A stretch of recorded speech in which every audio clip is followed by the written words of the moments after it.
السلام عليكم ورحمة الله. بسم الله الرحمن الرحيم. وإنك لعلى خلق عظيم. അള്ളാഹു സുബ്ഹാനഹു വ തആല വിശുദ്ധ ഖുർആനിലൂടെ നബി സല്ലല്ലാഹു അലൈഹി വസല്ലം തങ്ങളെ പുകഴ്ത്തിക്കൊണ്ട് പറയുകയാണ്.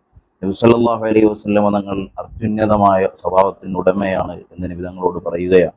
നബി സല്ലല്ലാഹു അലൈഹി വസല്ലം തങ്ങൾ പഠിപ്പിച്ചിട്ടുമുണ്ട്, അലൈക ബിഹുസ്നുൽ ഖുലുഖി, നിങ്ങൾ സൽസ്വഭാവികളാകണേ എന്ന് നമ്മോട് പറഞ്ഞിട്ടുണ്ട്. മഹാനരായ അബ്ദുല്ലാഹി ഇബ്നു മുബാറക് റഹിമഹുള്ള പറഞ്ഞു, സൽസ്വഭാവത്തിന്റെ പ്രധാനപ്പെട്ട ഘടകങ്ങൾ മൂന്നെണ്ണമാണ്. ഒന്നാമതായി വലാഖത്തുൽ വജ്ഹ്, മുഖപ്രസന്നത ഉണ്ടാവുക എന്നുള്ളതാണ്. രണ്ടാമതായി ബദലുൽ മഅറൂഫ്, ആളുകൾക്ക് നന്മകൾ ചെയ്തു കൊടുക്കുക.